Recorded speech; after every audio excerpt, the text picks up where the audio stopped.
Kayaknya Huawei sama perusahaan teknologi lainnya, kalau kalian lihat ya, Apple, Microsoft, dan lain-lain, itu semuanya perusahaan publik. Tapi gongnya nggak cuma sampai di sana. Semua taruhan gila, uang yang ratusan triliun dipakai buat riset, kebayar di satu titik penting. Momen pas seluruh dunia sadar lewat satu peluncuran HP Huawei, sanksi Amerika itu nggak mempan lagi. Amerika udah nggak punya kuasa di sini. Namanya The Mate 60 Moment.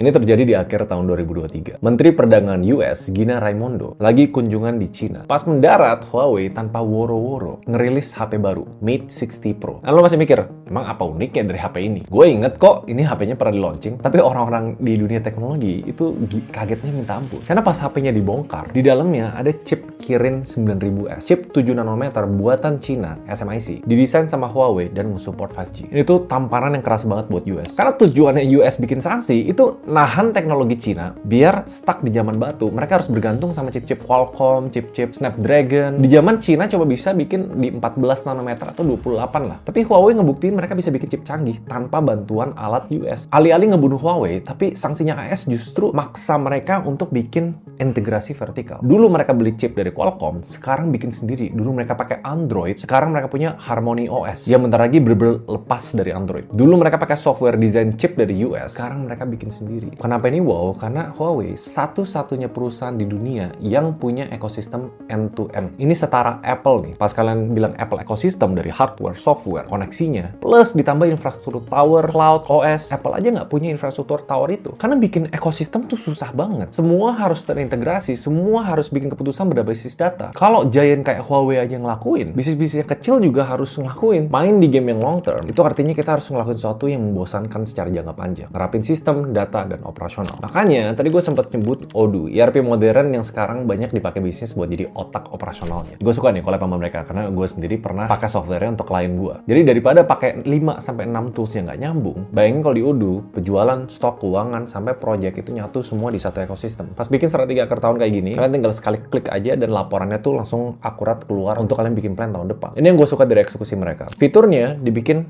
modular. Jadi bisnis kecil bisa mulai dengan 1-2 aplikasi, harga langganan jauh lebih murah. Baru kalau butuh fitur-fitur lain bisa nambah. Ya ini langkah paling praktikal buat perusahaan Indonesia yang kecil. Mau ngambil inspirasi dari Huawei, sebelum mikir gede, rapin dulu sistem sama internal. Oke, sekarang kita back to topic.